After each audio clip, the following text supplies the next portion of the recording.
Welcome to El Regnum channel. If you are new to this channel, please do not hesitate to click subscribe and hit the notification bell for you to be more updated of the coming videos.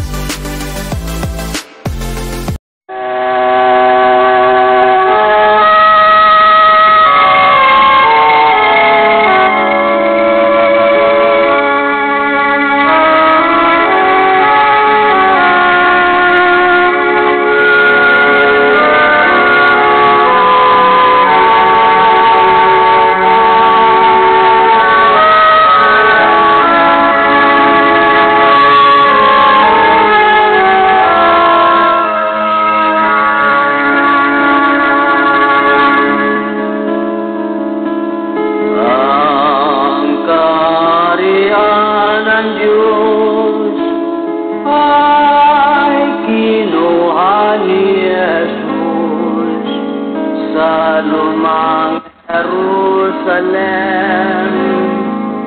sa bayang Huda Israel, kanyang ibinigay sa bansang nagbubunga sa Diyos na kay Kristo na pananampalataya. Ang kaharian ng Diyos ikinubli ni Jesus.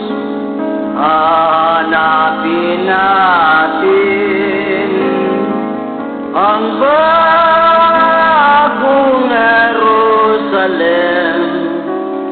May palatandaan ang malayong silangan, mga puno ng dagat, itong bansang Pilipinas. Sa lupang inirang ang ating tahanan, doon si Kristo maghari na walang hanggan. Tayo'y umasa at sumampalataya. Doon wala nang gutom at wala nang pagluluha.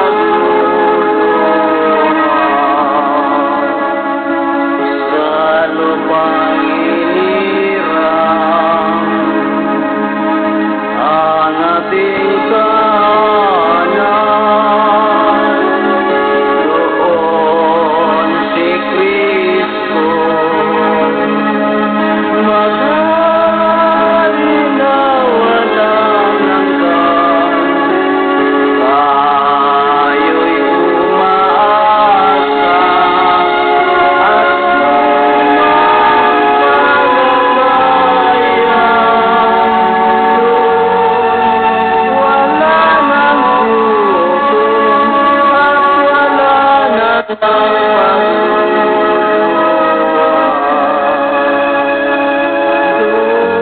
Wala nang gutom at wala nang pagluluha.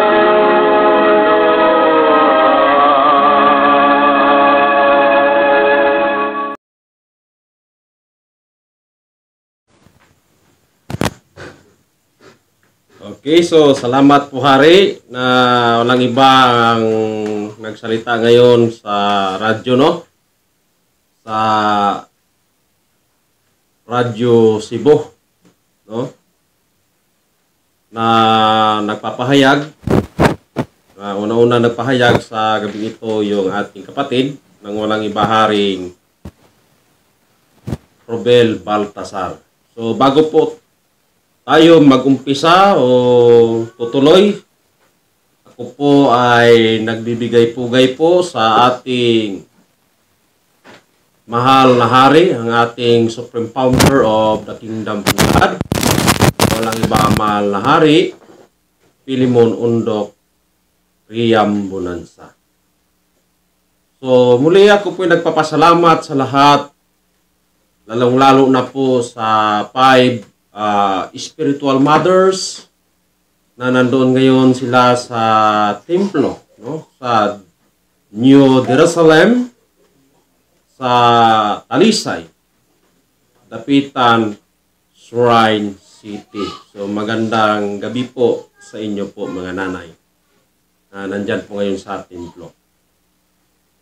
At muli ako po ay nagpapasalamat sa gabing ito mula Luzon, Visayas at Mindanao sa lahat ng mga tribes at ganun din mula Region 1 hanggang Region 12 sa lahat ng pinili ng ating mahal na dakilang guro, mahal na Haring Philemon Undok Riambunansa, sa lahat ng mga apostolis na nakaibilangan po dyan, ang aming regional director sa Region 2 na walang iba, Haring Edgar Palori Gutom. Mayong gabi po, Hari. Isang mapagpalang oras po sa iyo. At lalo na po sa yung Reyna na walang iba, Reyna Rose Padillo Ligutom. Mayong gabi po, Reyna. So ako muli nagpapasalamat lalong-lalo na po sa aming mahal na Pangulo na walang iba ang aming mahal na Prinsipe Rocky Y. Riambunansa. Sang mapagpalang oras po at mayong gabi po, mahal na Prinsipe. Na siya po ang aming President ng The Royal Alpha Omega Ring Trading Corporation.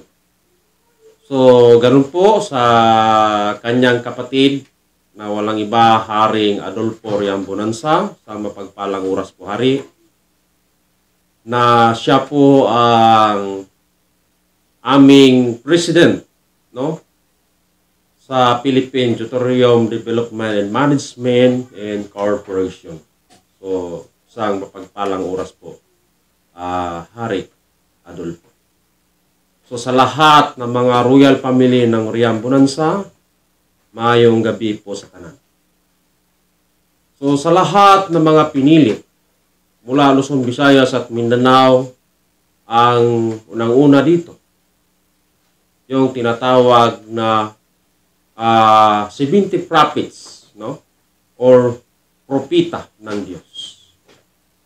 At ganun din sa lahat ng mga ibanghilista ng Diyos na tinatawag po ng mga municipal leaders. Hanggang doon sa mga papastor, no? Na tinatawag na barangay leaders, down to purok leaders na tinatawag na mga guro. So diyan po, matatagpuan lang po ito at malalaman natin dito po lang yan sa loob ng kaharian ng Diyos. Sapagkat yan po ang itinalaga ng Diyos na bilang mga katawan ni Kristo. So, kami po ay nagpapasalamat sa oras na ito, lalong-lalo na po sa lahat ng mga nagsubaybay, sa lahat ng mga viewers namin sa gabing ito. Ako po ay nagsasabi po sa inyo na isang mapagpalang oras sa ating lahat. So, narito po tayo ngayon live sa Region 2 official sa Province of Quirino sa pamamagitan ng consumatum est, nang ibig sabihin ay natapos na po ang lahat ng gawain ng Diyos sa loob ng kaharian ng Diyos. No? Yan po yung programa ng Diyos na ating pong tatalakayin sa gabing ito. So ako po ngayon, ang inyong kapatid na magpapahayag na walang iba, Haring Roger Pagumpana. So ang tatalakayin po natin mga kapatid sa orasan na ito ay papahayag po namin sa lahat ng nakikinig ngayon, sa lahat ng nanonood ngayon, ang mabuting balita sa kaharian ng Diyos or the kingdom of God. So yan po ang ating sentro na ating talakayin sa gabing ito. So ano ba itong kingdom of God? Ito po kaya ba ay religion o dominasyon o ano pa man ang ating pagkaintindi? So sasabihin ko po sa inyo mga kapatid, ito po ay hindi religion. Hindi religion. Non-profit, non-sectarian,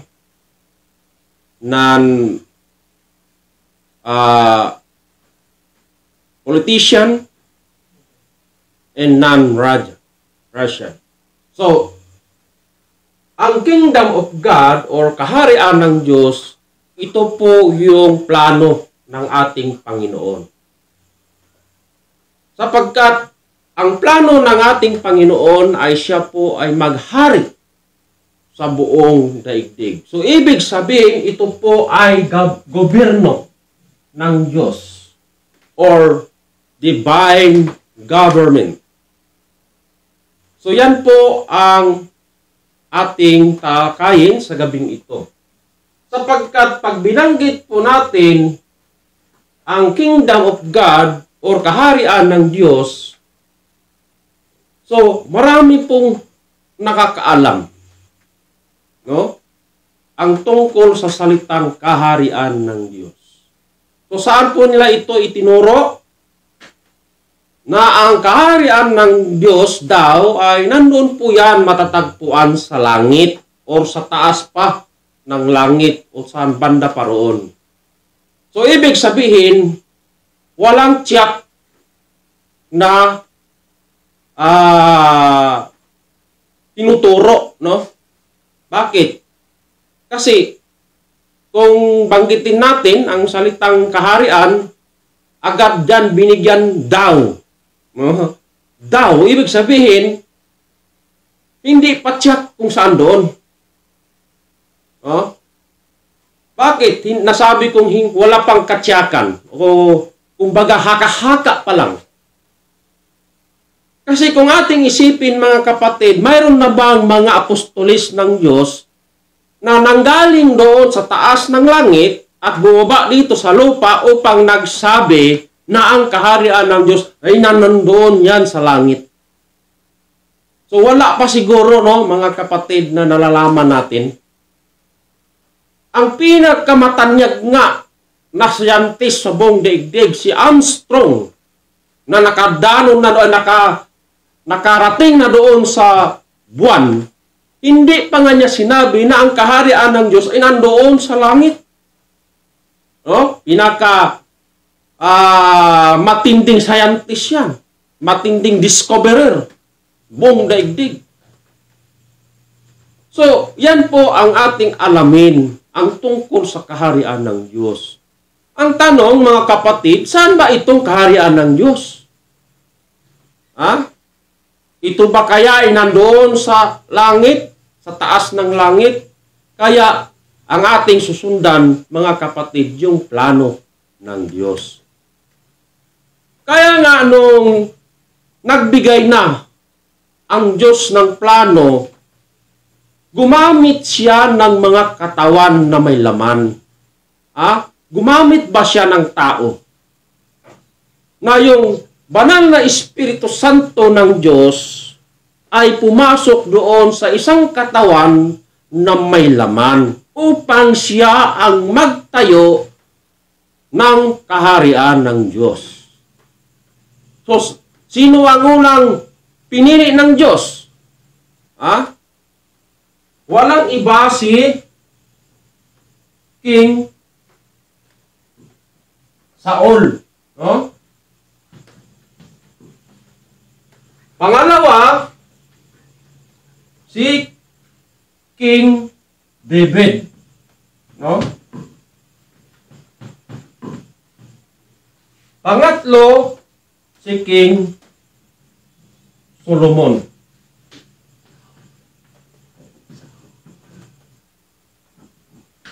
So yan po ang mga pinili ng Diyos. No? Ang tanong mga kapatid, saan ba yan naghari? Saan ba nila itinayo ang kaharian? Walang iba doon sa Israel. Mga kapatid. No? Doon nila itinayo. So yan po ang pattern na ating tatalakayin sapagkat ang tema, Kingdom of God or kaharian ng Diyos. So dito sa panahon ni King Saul, King David, ni King Solomon, naghari po lang sila sa loob ng 40 years. So, sa tatlong hari na mula kay King Saul, ni King David, at ni King Solomon, tagpo 40 years ang kanilang paghahari doon sa isang bansa na tinawag na Israel. Kaya, noong sa kapanahunan nila na sila po ang hari yaon, na dito sa unang hari na si King Saul ni King David ay hindi nahati ang kaharian sa Israel, mga kapatid. Ngunit sa pagdating sa panahon ni King Solomon, dito na nahati ang kaharian sa Israel. Dahil nagkasala si King Solomon. No? Nagkasala. Saan siya nagkasala? Doon sa kanyang asawa. Bakit? Dahil napasunod siya sa kanyang asawa na si Astaroth. Sapagkat si Astaroth na asawa ni King Solomon ay sumasamba sa mga Diyos-Diyosan.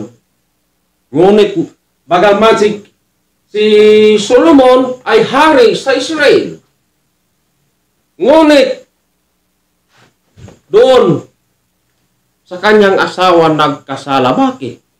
Dahil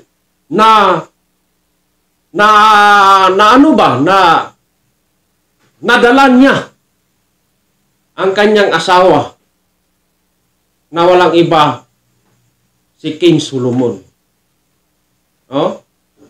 Nadala ni Astaroth si King Solomon doon sa kanyang pagsasambahan. Sapagkat sabi ng kanyang asawa, Solomon, samahan mo naman ako. Saan? Doon sa aking pagsasambahan. Sumasamba si Astaroth sa mga Diyos-Diyosan. Kaya, nadala niya ngayon si King Solomon. Pagdating doon sa pagsasambahan ni Astaroth, nakita ni King Solomon ang kanyang asawa na yumuyuko doon sa Diyos-Diyosan. Sabi sa isipan ni King Solomon, ay bibigyan ko na lang, susundin ko na lang aking asawa, ngunit ito po ay pakunwari lamang. No? So, nakita niya, yumuko din si King Solomon doon. Nako, disgrasya. Nakita ito ng Diyos. Anong sabi ng Diyos sa kanya? Solomon, Solomon, ginawa kitang hari sa Israel. Ngunit, pinagpalit mo ako. Kaya doon, nagkasala si King Solomon. Kaya ang kaharian doon sa Israel, nahati ito sa dalawang bahagi. Na dalawa doon sa Huda at 10 doon sa Israel. Bakit? Doon sa kanyang anak ni Solomon na ibigay ang dalawang bahagi na walang iba kay Rehoboam. At ang 10 bahagi doon sa kanyang alipin na si Jeroboam. Kaya nahati ang kaharian sa Israel. Kaya natawag yan na 12 tribes of Israel. 2 sa Huda at 10 sa Israel.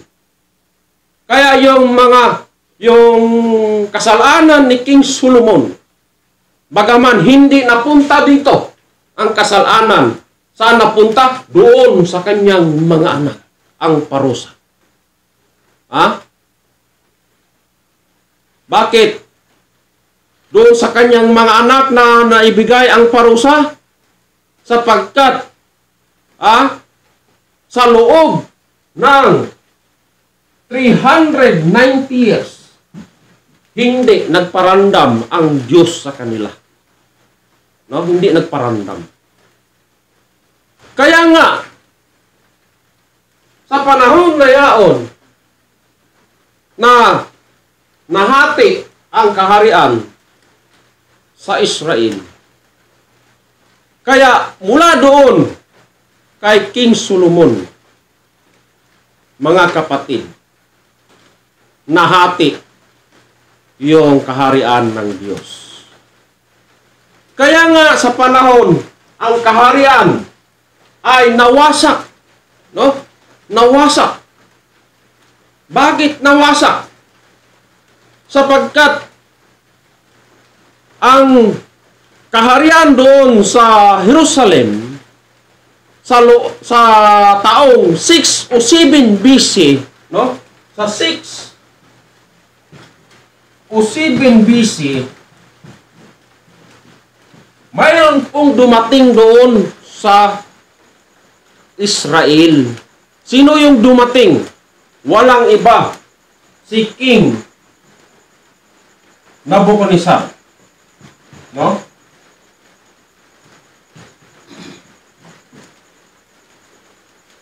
Sa 6 o 7 BC, dumating si Nabucodonosor.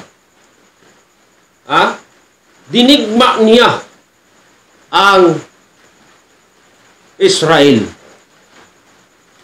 Kaya, ang mga anak ng Diyos doon sa Israel ay binihag ni Haring Nabucodonosor. Kaya nga, mga kapatid, na ang mga anak ng Diyos doon sa pamamagitan sa bagsik ni Haring Nabucodonosor, na ang lahat na naniniwala kay Kristo noon ay kanyang pinaparusahan at higit sa lahat kanyang pinapapatay. Mga kapatid, kaya naalipin ang mga anak ng Diyos. Sino nag-alipin?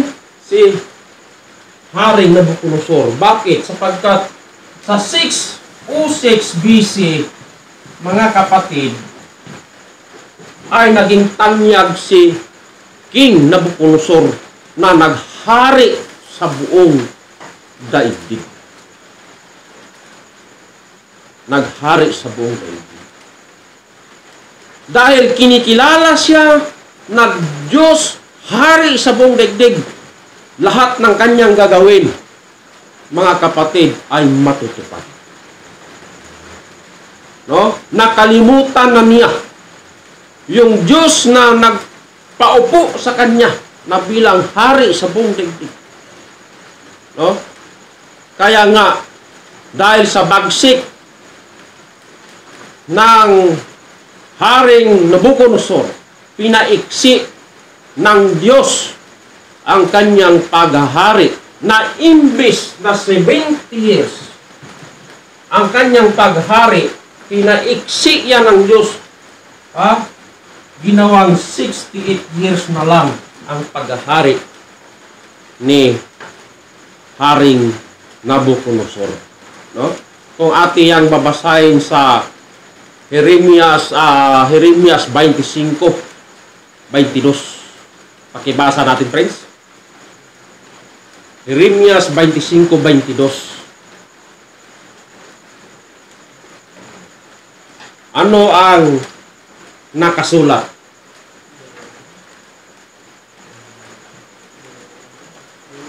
Oh, 25:22. Ano ang sinabi? Ganito po ang nakasulat sa banal na kasulatan. At ang lahat ng hari sa Tiro, at ang lahat ng hari sa Sidon, at Oops. ang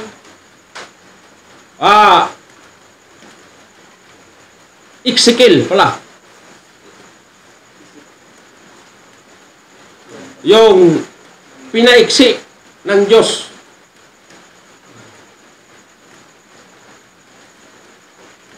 Jeremias, Jeremias 25:22 yan eh. Jeremias 25:12. Excuse me po mga kapatid. Jeremias 25:12.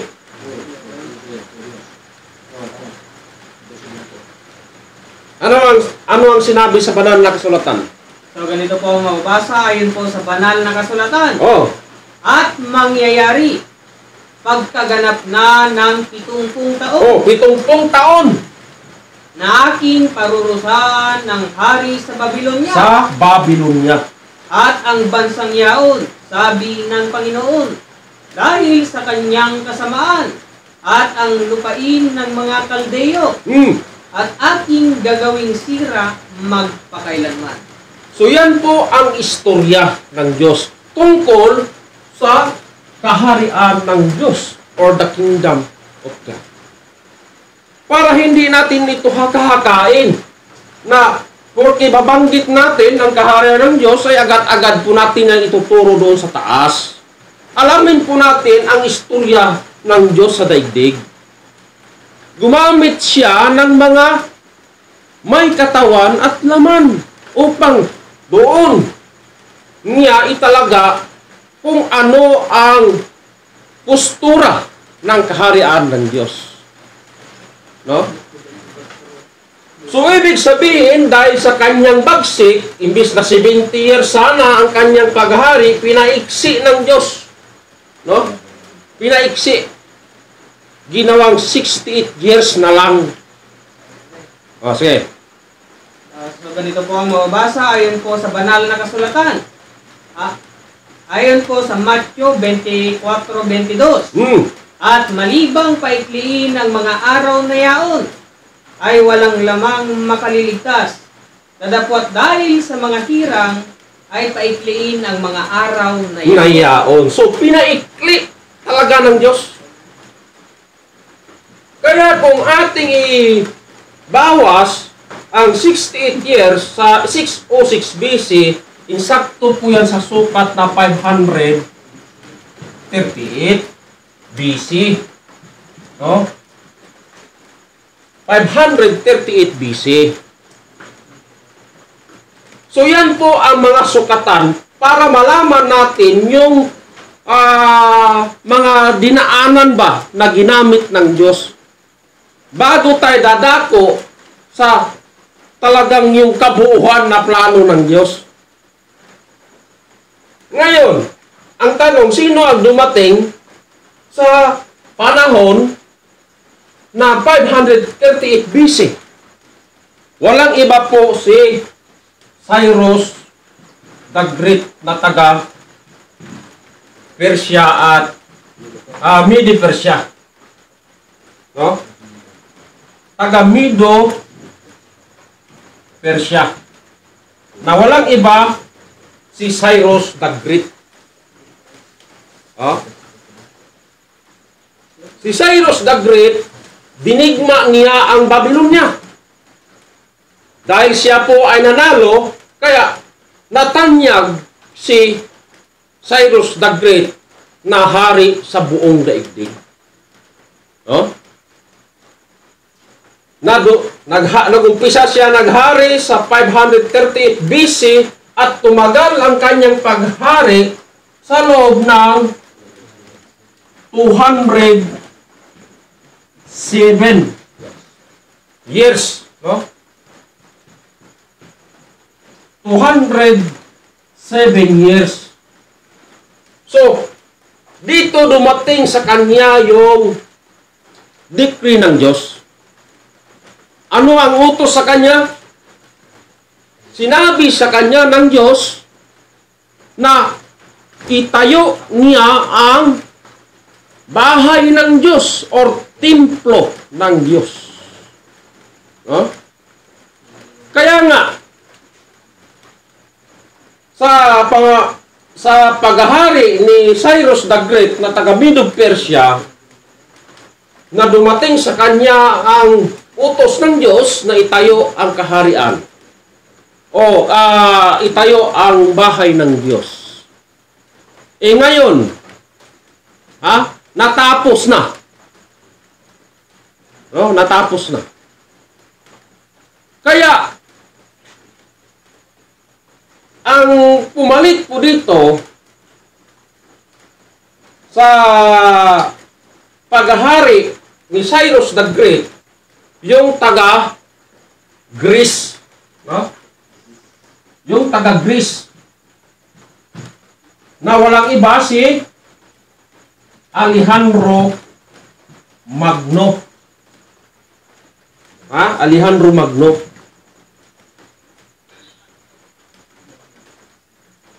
Naghari po si Alejandro Magno, nag-umpisa na naghari sa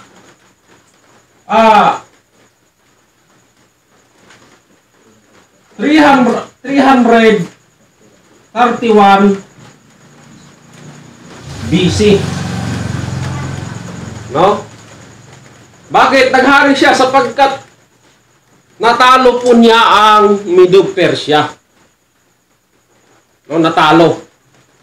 Kaya naghari si Alejandro Magno na taga Greece, na nag-umpisa siya naghari sa 331 BC, nagtagal po siya sa taong 163 years. Yan po ang tagal ng kanyang paghahari. Ngayon, nung natapos na naghari sa buong daigdig si Alejandro Magno na taga Greece, ang pumalit po dito yung taga Roma, no? O bansang Roma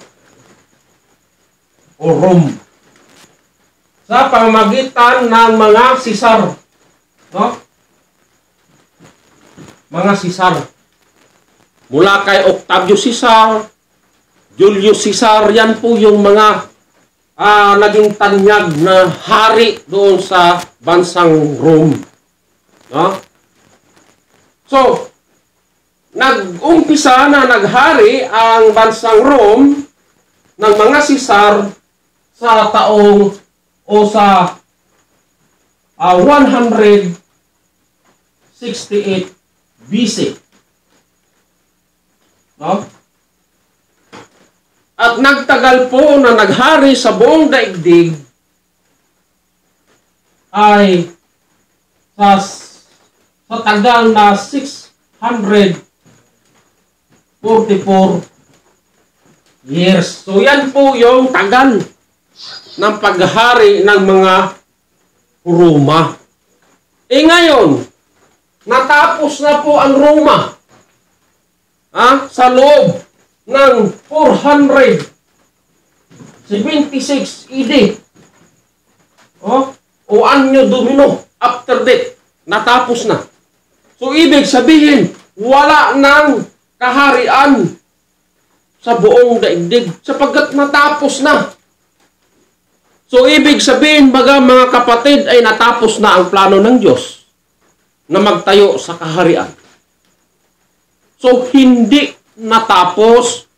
Nagpatuloy ang istorya ng Diyos sapagkat gumamit na naman siya o pumili siya ng isang bansa sapagkat bagaman 4 na bansa ang naging tanyag na hari sa buong daigdig, ngunit natapos na. Ang tanong, nagpatuloy pa ba ang istorya ng Diyos? Nagpatuloy. Bakit? Gumamit pa rin siya ng panglima na bansa. No? Ano ang ginamit niyang bansa ng panglima? Na doon niya sana itatayo muli ang kaharian ng Diyos. Walang iba yung Israel. No? Ang bansang Israel, yan po ang panglima sana na maghari sa buong daigdig na bansa. Sapagkat ang Israel, ang pinakasentro po nito, yun po ay ang Jerusalem. No? Yan po ang pinakasentro. Katulad ba sa ating bansang Pilipinas? Saan po dito ang sentro ng bansang Pilipinas? Di ba yung Manila? No? Capital. No? Manila. So dito naman sa Israel, ang pinakasentro ng Israel, ito po ang Jerusalem. So alamin natin, ano kaya ang istorya ng Jerusalem? No? Basahin po natin mga kapatid. Ayon po sa Jeremias 3:17. Pakibasa po natin, friends. Ganito po ang mababasa ayon po sa banal na kasulatan. Hmm. Sa panahong yaon ay tatawagin nila ang Jerusalem na luklukan ng Panginoon. Luklukan, Roy. At lahat ng mga bansa ay mapipisan doon sa pangalan ng Panginoon sa Jerusalem. Hindi na rin lalakad pa man sila ng ayon sa pagmamatigas ng kanilang masamang kalooban. So nalalaman po natin mga kapatid na ang Jerusalem, tinawag po ito ng Diyos na aking luklukan. Ha? Ang Jerusalem ay luklukan ng Diyos. So ibig sabihin ba, tirahan ba ng Diyos? Tirahan. Bakit? Ha? Sapagkat siya po ang maghari. Ha? Maghari. Ngayon, dahil natapos na ang 4 na naging tanyag sa buong daigdig na kaharian ng mga bansa mula sa Babylonia, Medo-Persia, Greece at Rome. Tapos na. Ngayon, pumili na naman ang Diyos na panglima sana. Binigyan ko salitang sana. Bakit? Sino ba ang ating nakilala dito sa luklukan ng Diyos na siyang Jerusalem? Na naging Diyos na nakilala natin? Walang iba ang ating Panginoong Hesus. Siya ang kilalang Diyos sa buong daigdig. Kahit sinong pagtanungan natin, pag binanggit mo, sino ba yung si Jesus, sister, brother? Sabihin nila kagad, Diyos yan. Pero pag binanggit mo salitang Diyos, nakatira, nandoon po yan sa langit. O doon sa taas, o sa banda doon, hindi ko alam yung patunayan. Pero madaling bigkasin. Pag binanggit natin ang pangalang Hesus, automatic, or atomically, Diyos, kagad sinabi ng mga tao. Pero tanong, nakilala kaya? No? Yan ang ating alamin, mga kapatid. No? Ano ang istorya ng ating Panginoong Hesus? Ano ang kanyang likhain? O ano ang kanyang programa sana sa panglima na bansa na sana maging tanyag na kaharian? Ano ang pakay ng ating Panginoon doon? Kung ating babasahin sa banal na kasulatan, Lucas 4:43. Pakibasa, friends. Ganito po ang mababasa ayon po sa banal na kasulatan. Datapwat sinabi niya sa kanila, dapat namang ipangaral ko sa mga ibang bayan ang mabubuting balita ng kaharian ng Diyos, sapagkat sa ganito ay sinugo ako. Maliwanag po mga kapatid na doon sa kanyang pinili na siyang Jerusalem na luklukan ng Diyos na walang iba na kilala sa buong daigdig, si Panginoong Hesus na siyang Kristo or Diyos. Pag sinabi kasing Kristo, Kristo, hindi kasi yan salitang Tagalog. Yan po ay salitang Griego. Pag itagalog mo yan, yung salitang Kristo, yan po ay pinili sa Tagalog. Kumbaga pinahiran ba ng langis, katulad ba ni Cyrus the Great, pinili siya ng Diyos upang doon sa kanya ibigay ang plano na magtayo ng bahay ng Diyos. Ngayon, natapos na. Kaya pumili na naman siya ng panglima sana na kaharian na ang ginamit niyang katawan dito na walang iba. Ang ating Panginoong Hesus, na doon pumasok ang kabanal-banalang Diyos or Kristo, o banal na Espiritu Santo ng Diyos. Ngayon, dahil sinabi ng Diyos na dapat ko namang ipangaral ang mga mabubuting balita. Ano yung balita? Tungkol sa kaharian ng Diyos. Sinong may dala? Ang ating Panginoong Hesus. Ngayon, mga kapatid, ang tanong, tinanggap kaya ito ng mga tao? Lalong-lalo na po ang kanyang dala na the kingdom of God o ang kaharian ng Diyos. Hindi tinanggap ng mga tao, ngunit kilala. Kilala na Diyos. Madali pa namang banggitin ito. Pero ang tanong, naniniwala kaya ang mga tao? So, hindi naniniwala ang mga tao saan? Doon, sa isang bansa. Hindi naniniwala. Doon lang, sa isang bansa. Hindi kasali dito. Bakit? Ito sana ang kanyang pipiliin sana na itayo muli ang kaharian sa pamamagitan ng ating Panginoong Kristo. Kaso hindi man tinanggap. Kaya anong sinabi ng Diyos, mga kapatid? Dahil hindi man si tinanggap doon, anong sinabi niya? Kung ating babasahin sa banal na kasulatan, doon sa Lucas 13:34 hanggang 35, pakibasa natin, friends. Ganito po ang mabasa ayon po sa banal na kasulatan.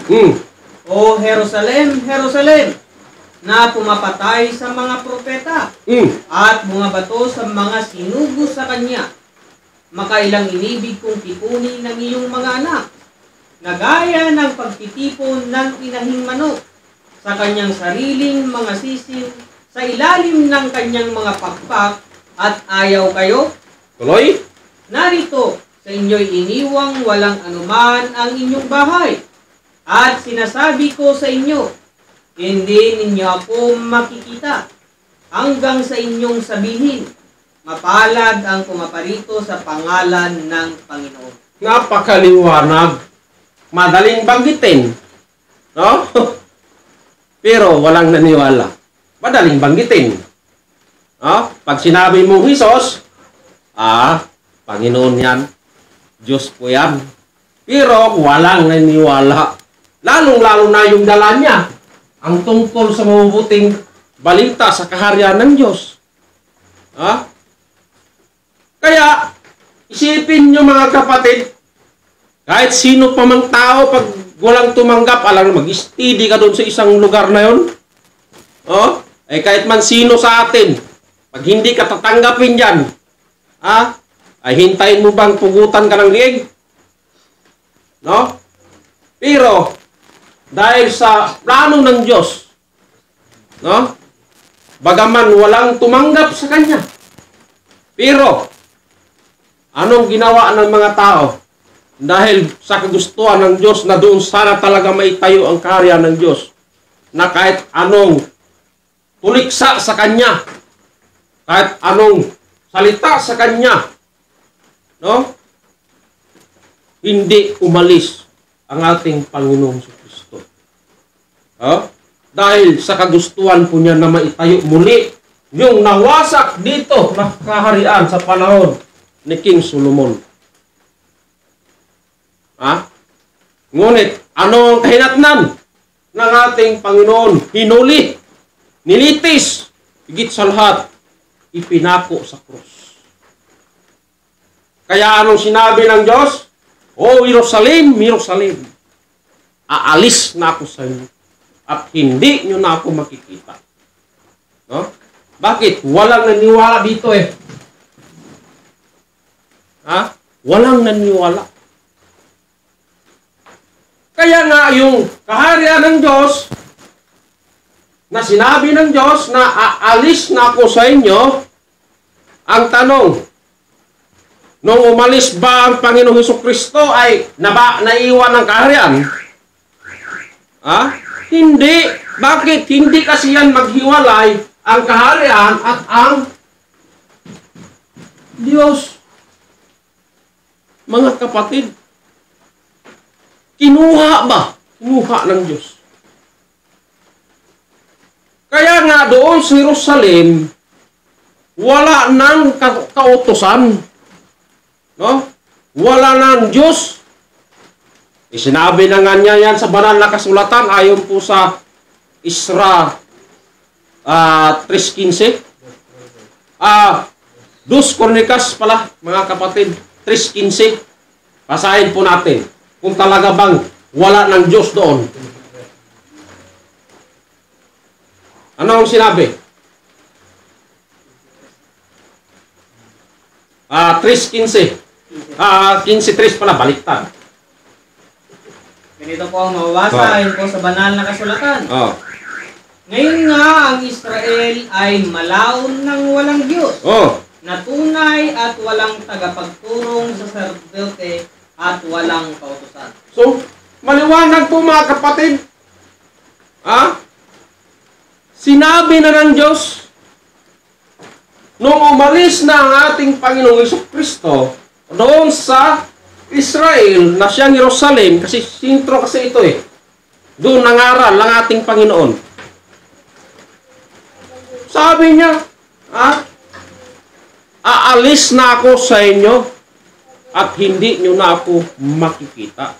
So makatuwid baga ang Jerusalem, yung Diyos doon ay hindi na nagparandam sa kanila. Kahit man yung kautusan o mga katuruan, wala na. Bakit? Kinuha niya. So, ibig sabihin, wala na. Wala na yung Diyos doon. Ang tanong, gagawa pa kaya siya muli ng kanyang kaharian? So, gagawa pa. Bakit? Hinula po yan ni Propeta Daniel. Ayon po sa 2:4, na ang Diyos ay muling magtayo ng isang kaharian ni kailanman ay hindi na ito magigiba. Saan niya itatayo? Doon sa taas? Sa langit? Maliwanag na nga mga bansa ang ginamit ng Diyos. Ang Israel ba, mga kapatid, anong pakaalam po natin yan? Di ba bansa po yan? Lalo na itong Babylonia. No? Bansa po yan. Eh yung Medo-Persia, anong pagkaalam po natin yan? Di ba bansa po yan? Eh lalo na po itong Greece. Bansa po yan mga kapatid. Eh lalo na po itong Roma. Bansa po yan. So makatuwid baga, bansa ang pagtatayuan ng Diyos ng kanyang kaharian sapagkat siya po ang maghari doon. Eh kung doon siya maghari doon sa taas ng langit o kabugbugnaon pa doon sa kataas-taasan ng langit, isinong kasama ng Diyos doon? Sa panahon pa nga natin ngayon, hirap pa nga tayo magpamasahe, maghanap pamasahe sa aeroplano. Kaya doon pa kaya doon sa kataas-taasan yun, kung saan banda doon. Kaya nagbigay ang Diyos ng plano sa daigdig para masundan natin. Sapagkat nung nawala na doon ang kaharian ng Diyos sa Jerusalem, nag-utos ang Diyos sa lahat ng mga tao. Ayon po sa Matthew 6:33, pakibasa po natin, friends. Nag-utos ang Diyos. Anong utos ng Diyos sa lahat ng mga tao? Matthew 6:33. Ganito po ang mababasa ayon po sa banal na kasulatan. Dadapot hanapin muna ninyo ang kanyang kaharian at ang kanyang katwiran. At ang lahat ng mga bagay na ito ay pawang idaragdag sa inyo. So, napakalinaw ang sinabi ng Diyos. Dahil inalis niya ang kaharian doon sa Jerusalem, kaya inutos niya ito sa lahat ng mga tao na hanapin nyo muna ang kaharian at ang kanyang katwiran at ang lahat ng mga bagay nito'y pawang may daragdag sa inyo. So ang tanong, saan po na natin hanapin po yan? Lalong-lalo pa naman ay ipapahanap ito ng Diyos. Saan natin yan hanapin ngayon? Ngunit pasalamat po tayo dahil nagbigay ang Diyos ng direksyon.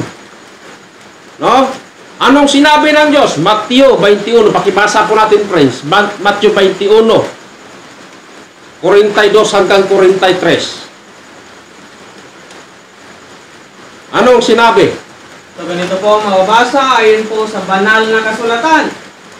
Sinabi sa kanila ni Jesus, kailan may bagay hindi ninyo nabasa sa mga kasulatan? Ang batong itinakwil ng nagtatayo ng gusali, ang siya ring ginawang pangulo sa panulo. Bakit?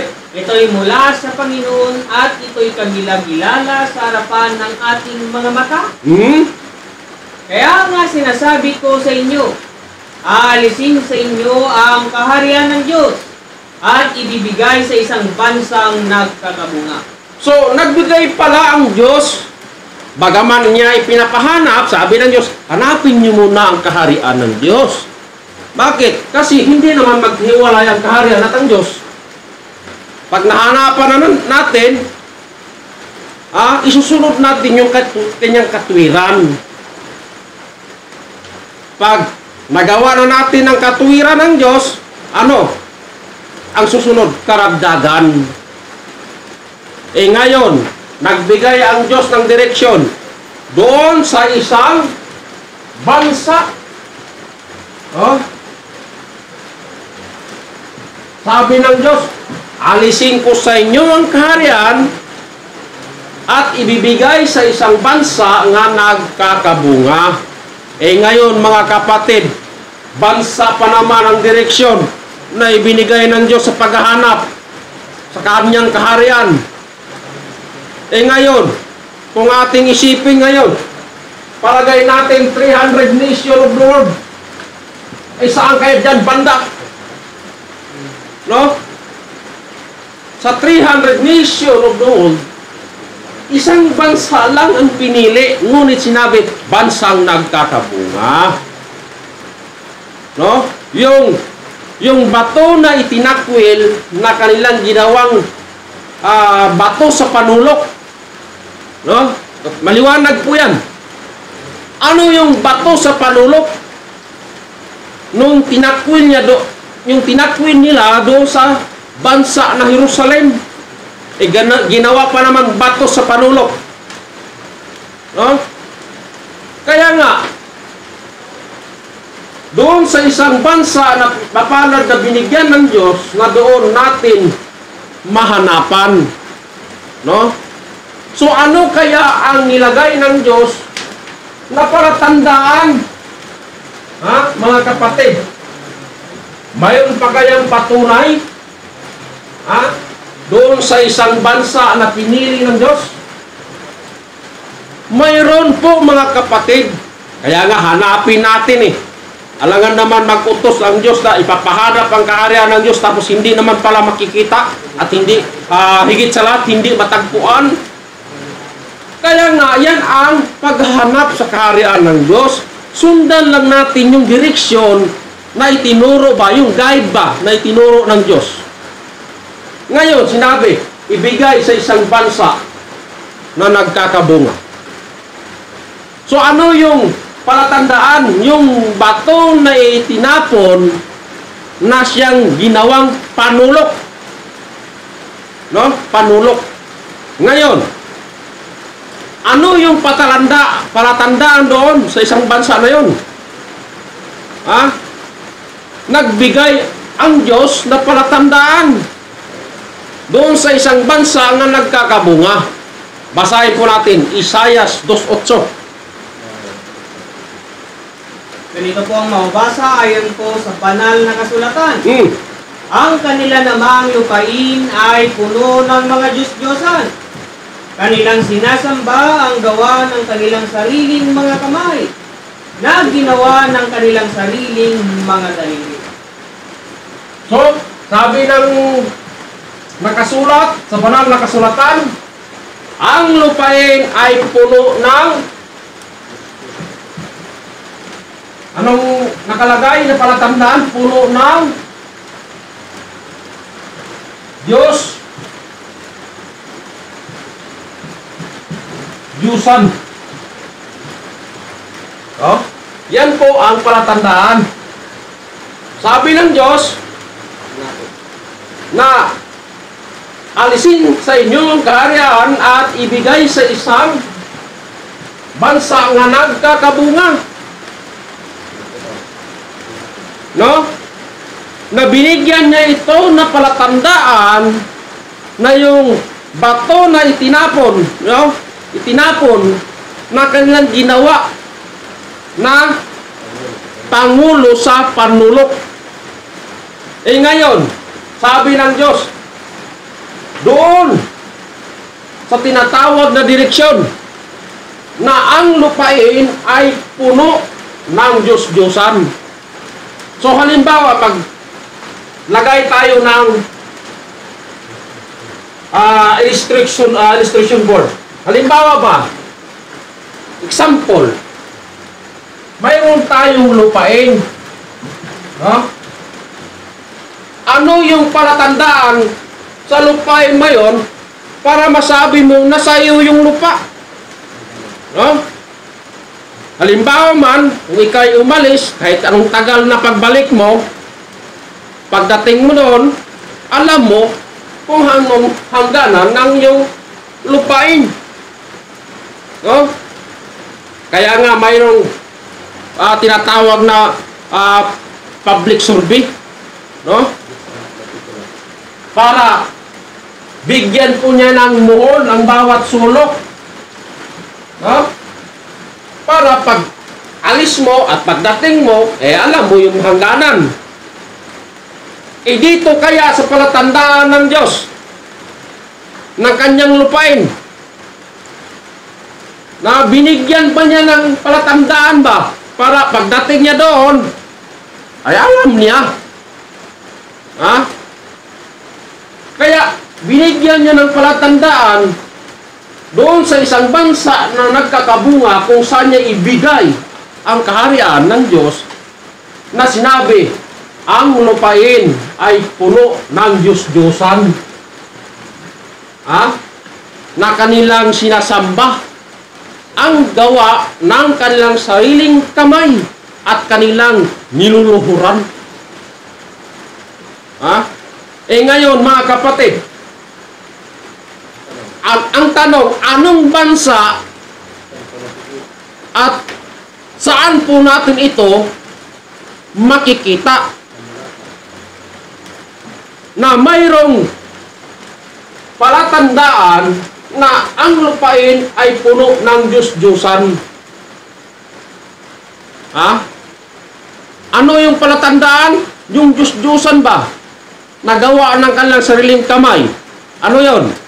Nandyan yung mga palatandaan na unang-una po dyan, palagi nating makikita po yan. Yung Santo Niño, no? Si Mama Mary. Mayroon pa doon sa lalong-lalo na po sa Quiapo, no? Yung Nazareno, no? At marami po yung iba na gawa ng sariling kamay na kanilang sinasamba at niluluhuran. No?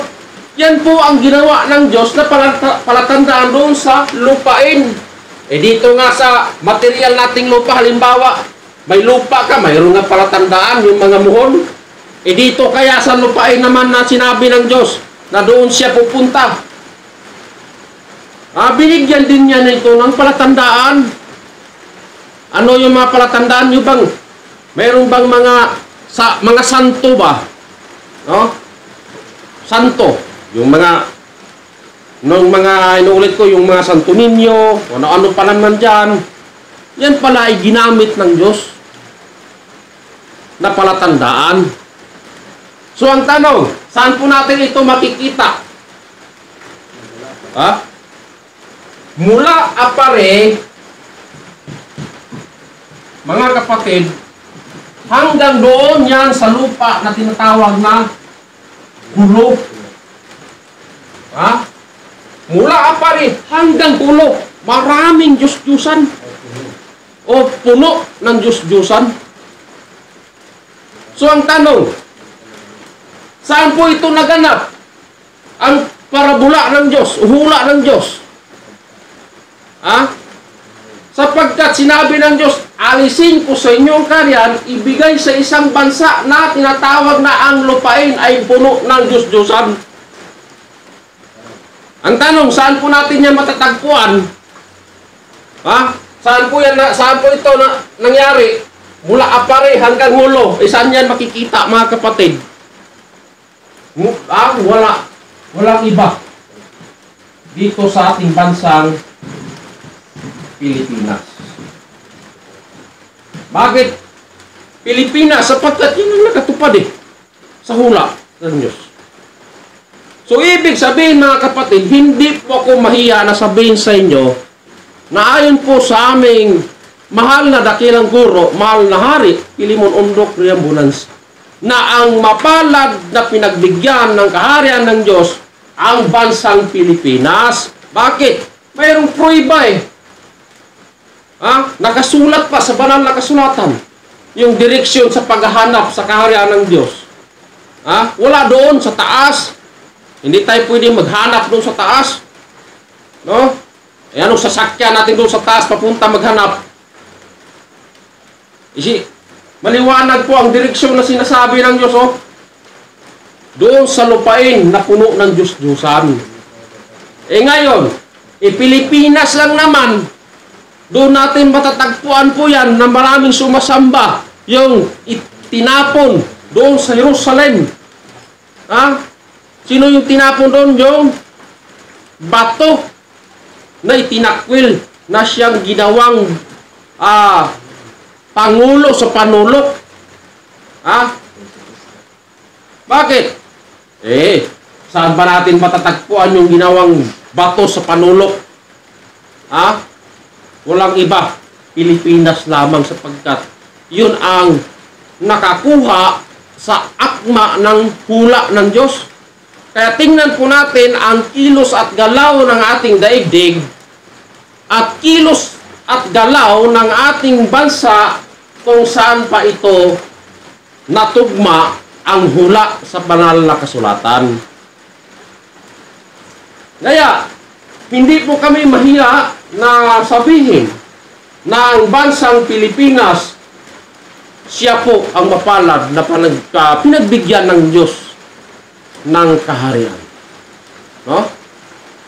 Kaya nga, narito po kami upang ipapahayag namin yung mga nakatagong lihim sa banal na kasulatan na walang nakapagbugas po yan, kundi ang aming mahal na dakilang guro, mahal na hari, Pilimon Undok Triambulanza.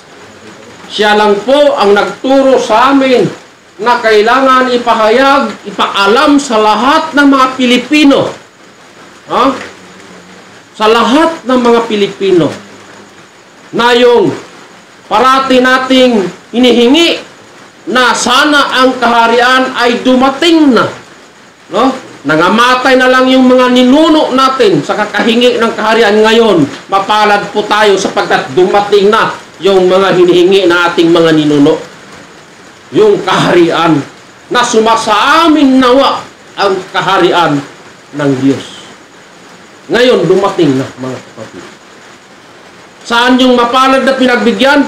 Bansang Pilipinas. Kaya tanong ko po sa inyo mga kapatid, nasaan ang kaharian ng Diyos? Walang iba. Bansang Pilipinas lamang po. Yan po ang sukat na ibinigay ng Diyos sa paghahanap ng kanyang kaharian. No?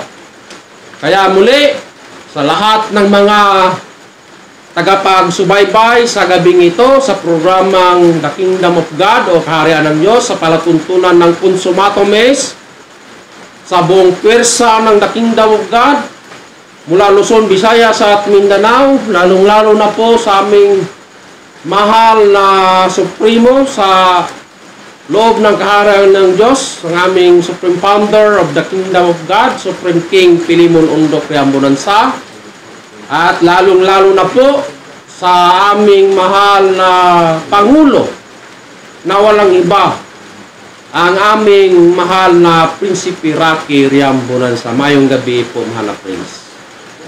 So sa lahat ng mga apostolis ng Diyos, no? mula Region 1 hanggang Region 12, mayong gabi po sa inyong tanan. Sa lahat ng mga propita ng Diyos, evangelista ng Diyos, pastor ng Diyos, hanggang doon sa mga guro. Sapagkat yan po ang katuparan sa banal na kasulatan sa Episo 4, 11 hanggang 12. Na mula apostoles, propita, evangelista, pastor, down to guro o purok. No? Sa ikatitibay ng katawan ni Kristo. Saan po lang yan makikita o matatagpuan? Dito lang po sa kaharian ng Diyos. Sapagkat yan po ang katawan ni Kristo. So, maraming salamat po sa ating lahat. Lalong-lalo na po yung mga viewers namin sa gabi nito. Mayang gabi o magandang gabi po sa ating lahat sa mapagpalang oras. Kaya pinasalamatan ko rin po yung ating kapatid ngayon na nanonood po sila, lalong-lalo na po dyan sa bansang Kuwait, no? Nandyan po si Prinsesa Claribel Baltasar, mayong gabi po, Prinsesa. At doon po sa bansang London, no? Nandyan po si Haring Shirley Del Rosario, mayong gabi po, Reyna. So, isang mapagpalang oras po sa inyong lahat po dyan. So, sa gabing ito, ibabalik ko na po sa ating kapatid upang papatunayan din niya na dito ba talaga sa bansang Pilipinas ang mapalad na pinagbigyan ng Diyos ng kaharian. Walang iba, ang ating